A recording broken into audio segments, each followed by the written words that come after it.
ایک مسلمان کو اللہ کا حکم یہ ہے کہ جب وہ راستے پہ چلے تو اپنی نگاہ کو نیچے رکھے، اپنی نظر کو نیچے رکھے، بد نظری سے حفاظت۔ اللہ کے پیغمبر کی تعلیم لا تتبع النظرۃ النظرہ، اگر غلطی سے ایک دفعہ نظر پڑ جائے نا غیر محرم پر تو فوراً اس کے بعد نظر کو نیچے جھکائے۔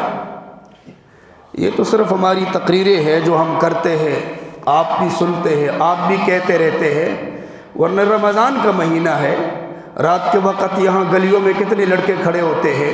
یہ کیوں کھڑے ہوتے ہیں؟ کیا ان کے گھروں میں جگہ نہیں ہے؟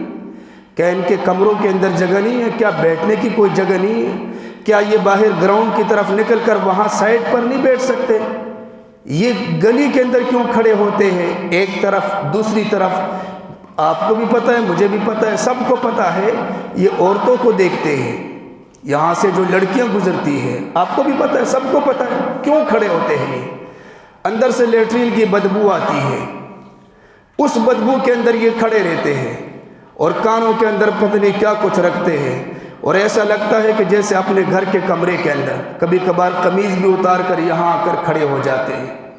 ہمارے سارے حضرات کبھی ادھر گزرتے ہیں، کبھی ادھر گزرتے ہیں، پتہ نہیں غیرت کا جنازہ کہاں چلا گیا۔ زبان سے ہم کہتے ہیں ہم غیرت والے ہیں، ہم یہ ہیں، ہم پتہ نہیں کیا بلا ہے، اور جب ہمارے عمل کو، کرتوت کو دیکھا جاتا ہے تو صرف باتیں ہی ہیں، اور کیا ہے؟ کوئی سمجھانے والا بھی نہیں، اور کوئی شرم کی بات بھی نہیں، اور کسی قسم کا خوف بھی نہیں، ایسے ہی کھڑے ہوتے ہیں، ایسے قمیض اتار کر مزے سے کھڑے ہوتے ہیں، جیسے کہ گھر کے اندر ہے اور سائڈوں سے چار دیواری ہے، کوئی پوچھ گچھ نہیں، اور غیرت کا جذبہ اور غیرت کا دعویٰ بھی اپنی طرف سے۔ یہ کون سی غیرت ہو گئی؟ اس سے بڑھ کر بے غیرتی تو دنیا میں ہے ہی نہیں۔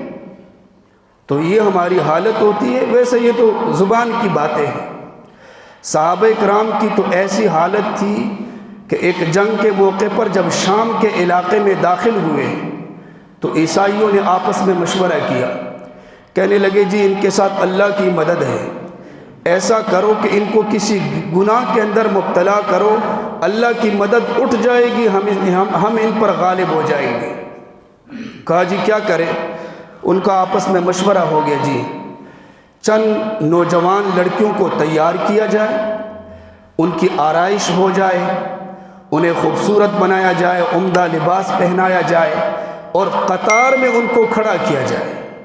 جب یہ صحابہ کا لشکر داخل ہو جائے، ان کی نظریں ان پر پڑ جائیں اور یہ بے حیائی کے اندر مشغول ہو جائیں گے، اللہ کی مدد اٹھ جائے گی تو ہم ان کا مقابلہ کر لیں گے۔ جب صحابہ کرام نے دیکھا، صحابہ کے امیر نے دیکھا، تو اس نے صرف ایک آیت پڑھی، سمجھایا نہیں، گھنٹے کی تقریر بھی نہیں کی، کچھ نہیں، ایک آیت، قُلْ لِلْمُؤْمِنِينَ يَغُضُّوا مِنْ أَبْصَارِهِمْ۔ اللہ کا حکم ہے کہ مومنین اپنی نگاہوں کو نیچے رکھو۔ کسی صحابی نے دیکھا ہی نہیں کسی عورت کی طرف، پتہ نہیں یہ انسان ہے، یہ پتھر ہے، یہ درخت ہے، یہ دیوار ہے، یہ جانور ہے، دیکھا ہی نہیں کسی کی طرف، وہاں سے گزر گئے۔ عورتیں بھی حیران ہو گئی، وہ طرح طرح کی اشارے کرتی رہی، اپنی طرف متوجہ کرتی رہی۔ انہوں نے اپنے بڑوں کے پاس، عیسائیوں کے پاس جا کر انہیں کہا وہ انسان نہیں ہے، تمہیں غلطی ہو گئی ہے، وہ فرشتے ہیں، فرشتے۔ انہوں نے تو ہمیں دیکھا ہی نہیں، ہماری طرف نظر اٹھا کر دیکھا ہی نہیں۔ اس لیے تو اللہ کی مدد تھی، اور ایک مختصر عرصے میں اللہ نے پوری دنیا پر ان کو بلند و بالا فرمایا اور ان کو عظمتوں سے نوازا۔ اور آج کے مسلمان جو طرح طرح کے گناہوں کے اندر مبتلا ہے، یہی وجہ ہے کہ ذلیل بھی ہے،